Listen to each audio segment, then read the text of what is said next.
बहनों और भाइयों, मैं पूछना चाहता हूं, जिस राम के नाम से हमें भवबंधन से मुक्ति मिलती है, जिन प्रभु राम के छूने मात्र से भी एक पत्थर तैरने लगता है, उस प्रभु राम के नाम से कांग्रेस और इन लोगों को ही परेशानी होती थी। अगर आजादी के तत्काल बाद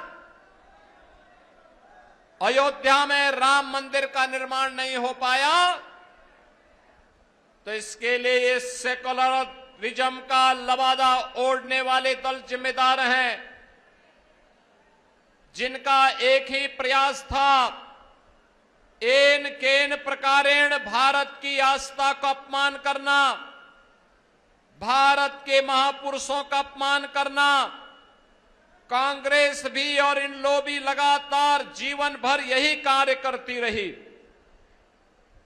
बहनों और भाइयों, इससे बड़ा और क्या हो सकता है। एक और अयोध्या में प्रभु राम लला के भव्य मंदिर का निर्माण का कार्य संपन्न हुआ, रामलला विराजमान हुए, और दूसरी तरफ अयोध्या के इंटरनेशनल एयरपोर्ट का नाम त्रिकालदर्शी ऋषि महर्षि वाल्मीकि जी के नाम पर करने का काम भी प्रधानमंत्री मोदी जी ने किया।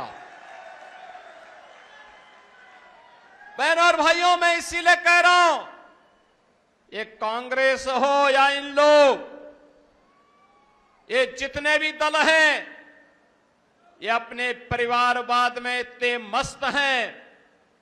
ये कभी बाबा साहब भीमराव अंबेडकर का अपमान करते हैं, कभी प्रभु राम का अपमान करते हैं, प्रभु श्री कृष्ण का अपमान करते हैं, भारत की सुरक्षा में सेंध लगाने का कार्य करते हैं, और अपने राजनीतिक स्वार्थ के लिए सुरक्षा इनके लिए कोई मायने नहीं रखती। जब भी इन्हें सत्ता प्राप्त हुई, अनुसूचित जाति के लोगों पर अत्याचार, जब भी इनको सत्ता प्राप्त होती है, सुरक्षा पर सेंध लगाना, दंगा कराना, यही इनका कार्य रहा है। और यही कारण रहा है कि कांग्रेस ने अपने आजादी के बाद सबसे लंबे समय तक देश के अंदर शासन करने के बावजूद एक भी एयरपोर्ट का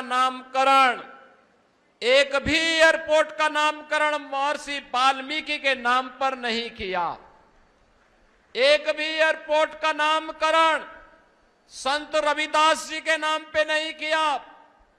एक भी एयरपोर्ट का नामकरण इन्होंने बाबा साहब भीमराव अंबेडकर के नाम पर नहीं किया। यहां पर तो लोग करते थे केवल अपने नाम पर, अपने पूर्वजों के नाम पर। बच्चा पैदा बाद में होता था, पहले उसका नामकरण हो जाता था, उनके नाम से किसी एयरपोर्ट स्टेडियम का नाम रख दिया जाता था।